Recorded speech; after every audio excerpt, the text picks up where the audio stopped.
with all of that being said, we're going to switch gears ever so slightly. We gave Jeff a proper introduction already, so I'll just quickly kick it over to him. Jeff Penz, head of import for Ryerson. Thank you. I think that was a great segue, Nick, because, you know, talking about not being able to get what you want, that's kind of the theme right now with imports. And what I thought I would do, obviously, we're probably going to have a pretty diverse group of people on this call and different levels of experience. So I thought I'd kind of start with the macro level of imports, and particularly focusing on shipping related to containers and ocean vessels.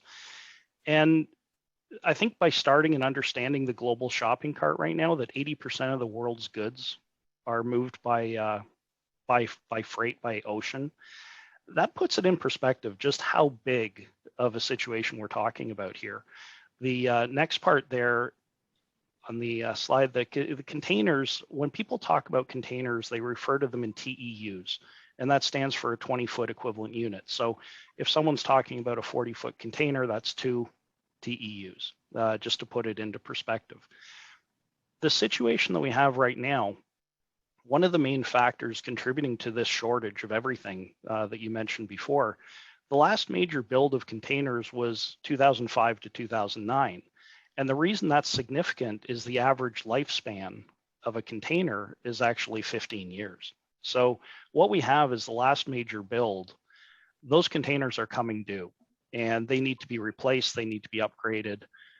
Anyone who's ever brought heavy products in understands the importance of these containers being ship shape, for lack of a better term, because steel can go through the floor of these containers. It's heavy, and they have to be in good condition. It's estimated in the world there's about 40 million of these in circulation, although the exact number is a little bit elusive. And right now they figure there's about a shortfall of 4 million 20-foot equivalent units in the world. So that's kind of the macro picture. And now we'll go into, there's really 3 driving factors that explain why this imbalance exists. So the first is the shortness of the containers that we already touched on. This is the big one. Containers are not where they need to be. There are a lot of containers in the world. 40 million is a lot of containers. But if they're not where the goods are to be shipped, and they're not getting back to where they need to be, it makes it very difficult. So, and here's the third one here is they're not all used for transportation of goods. We've seen houses being made out of these. We've seen job site trailers. And for all of you Walking Dead fans, the zombie apocalypse wall on the bottom there. So containers end up in a lot of places that wasn't their original intention.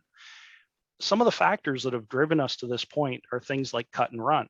And what that is when a boat decides to drop off containers but doesn't pick up the full load going back. And you might ask yourself, well, why would they do that? If we think back to the early days of COVID and the cruise ships that were all parked offshore and they weren't allowed to dock because people didn't know what to do with the passengers. Ships are no different. I mean, when there's an outbreak of COVID on a ship, sometimes no one wants them even to unload, let alone stick around. So that was happening. There's void sailings. That's where a ship intentionally misses a port of call. So we could have something coming from Asia to Seattle, for example. And they say, you know what, Seattle just looks too busy. We're going to skip that, and we're going to go down the coast. So here's where we're dropping it. It's up to you now to figure out how to get it to where it needs to be. The next part is obviously the physical production of new containers. During COVID, for 3 months when it started, they didn't build a single container. So on average, they build about 1 million containers every quarter. There's 1 million containers that were lost in production time frame. The next one, the large percent of the current fleet needs to be replaced. They're aging, and if they're not kept in good condition, it's a safety factor. It's a liability. And then finally, the consumer spending is at an all-time high. I mean, it's just going through the roof, and we're heading into the shopping season. There's a lot of retailers trying to stock the shelves right now to take advantage of Black Friday sales that are going to be coming up and holiday shopping. So yeah, Jeff, it's just such a double-edged sword because you have shortages of metal availability within our industry, and yet one of the fixes of that requires more metal to create shipping containers to fulfill the obligations of that. Correct. And the cost of those containers has gone up exorbitantly to build them because the cost of the raw material now needed to put into the container is so much higher than it was before. Amazing. So it's a bit of a vicious cycle. I wanted to spend a few minutes and just talk about the Suez Canal that was in the news earlier, and just to put this in perspective so people realize, the thought is, okay, a ship got stuck and it blocked the canal for a week. Well, what does that really mean? When you think about 19,000 ships a year actually go through the Suez Canal, that blockage there, I think we got one more. So that actually represents 1.2 billion tons of goods that go through the Suez Canal. The ship, the Ever Given, blocked it for 1 week. That's the equivalent of 365 ships that didn't get through in that week. All of those ships had cargo on board that needed to get somewhere, that was waiting to be picked up, new cargo to go somewhere else. So it's a domino effect. The fact that the Ever Given holds actually 18,300 containers, 20-foot equivalent units, like, you multiply that by 365 ships, and believe me, they aren't all as big as the Ever Given, but that is a significant number of containers in a 1 week period that were not where they needed to be. Yeah. And it sort of helps, paint the picture that we're dealing with. Absolutely. Hey, Jeff, could I ask a maybe dumb question there? In a normal market condition, right, where things aren't as tight as it can be, something like this, I mean, you're not going to stop, these events from happening. Would this have been kind of a less, I mean, is this more, do things like this happen a little bit more common, but it's kind of exacerbated here because of the situation? I think I'll answer it this way. The scale of this, because of the fact it grounded itself within the canal, was kind of a one-off. Like, there are issues with shipping all the time. We've seen boats go into docks. We've seen cranes topple. Boats have sank. Any number of things can happen. But the fact that this boat wasn't able to be moved for that period of time, and given the shortness of everything around it, it was just multiplied. And the impact was, I would dare to say, tenfold what it would be in a normal market. Yeah. So some of the costs we're seeing, anyone who ships material by ocean, they're getting bills that they don't want to get right now. Some of the charges that they've come up with are very creative. There's peak season surcharges that range, $1,500 to $2,200. General rate increases over $3,000. Space priority fees of $8,000. Congestion surcharge that's anywhere from $800 to $5,000 per container. The next one there is a low water surcharge, and we kind of chuckled at this one, but there is a little bit of a reason for that. So when you have a lot of the droughts in Europe right now, the water levels are very low. And what happens is the vessel or the barge or whatever it's being loaded onto can hold less containers and less weight because it can't go as deep in the water. So there's actually a charge for the water being low right now because less material can get onto the ship. In Europe, they have a repositioning fee. It's an EPS, equipment position fee, that they'll put on there. And don't forget the good old fuel surcharge with rising fuel costs there per container. All of this put together, the highest price I've seen so far is $28,000 US to move a container from Asia to the northeast coast of the United States. Now, if you think about the average container, 20 tons, call it 40,000 pounds, and I know I'm rounding down on that, but that's 70 cents a pound before you put anything in the container. So that's just being added on to whatever you're moving. So Jeff, I'm curious. I mean, here we are just nickel and diming through 7 or 8 different surcharge mechanisms that are tacking on additional costs to the movement of goods and services. Is there any end in sight? Is there any good news in the global shipping market?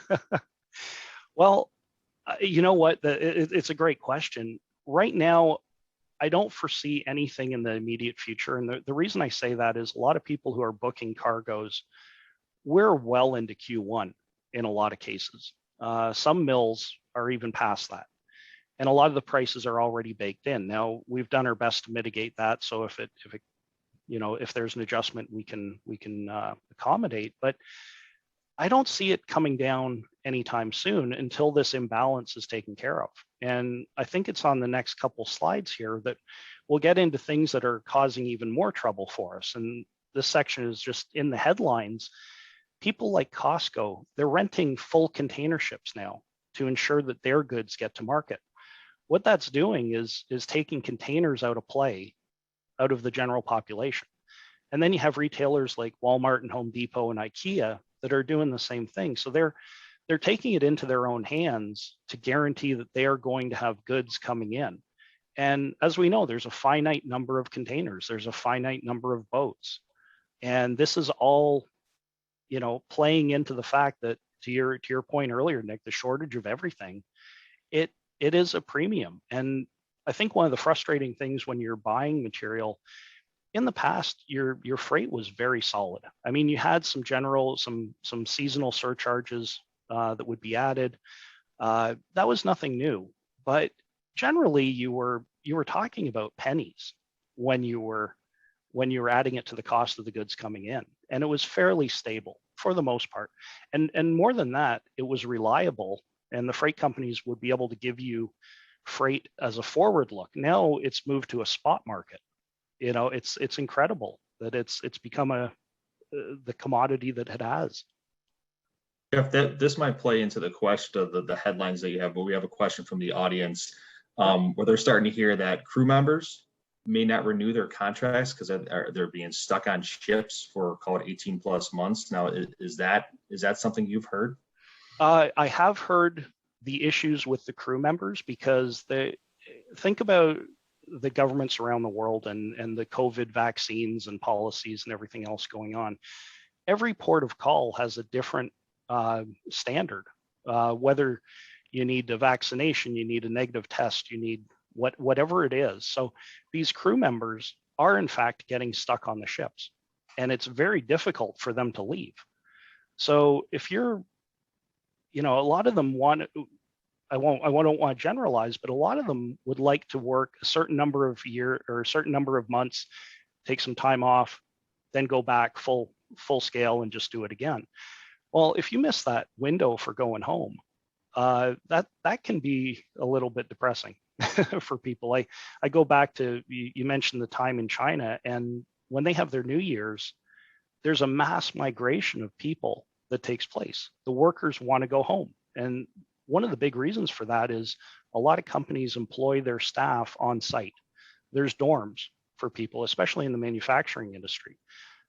All these people, they work this whole year. All they look forward to is that 10 days that they can go back and visit family. So if you take that away, I wouldn't be surprised if there's crew people that don't want to re-up when it comes time for it. Well, and they certainly have the leverage in this environment to really hold the reins of that discussion, I would think. Absolutely. And yeah. Sorry, another question here. Just to back up, you had stated the 28,000 equivalent number you gave. Was that $70 a ton, $700 a ton? What was that? The $28,000 for a container. And I was saying that was about 70 cents a pound based on 40,000 pounds. 70 cents. Okay. Yeah. Thank you. And just the last point there. So if you were fortunate enough to get your freight, let's say to Long Beach, well, right now there could be as many as 500,000 containers ahead of you waiting to unload. And then I've heard stats in Long Beach, and this is crazy, as much as 18 loads for every truck that is available as far as pulling it off the dock. So the shortage of everything is the perfect title, Nick. And then final thoughts, I'll throw this out to the viewers here. If you ever get a chance and you're bored, go to www.marinetraffic.com. That will give you an overview of all the ships in the world and where they are. And you can zoom in on a port. So the first picture there was just the global state. And the next one is the port of Long Beach. And all those green dots are individual ships just parked waiting to unload. So you think about in the sense of the Ever Given with 18,000 containers plus sitting there, and you have all of those dots waiting to waiting to offload their goods. It kind of puts it in perspective as to why we have an issue right now.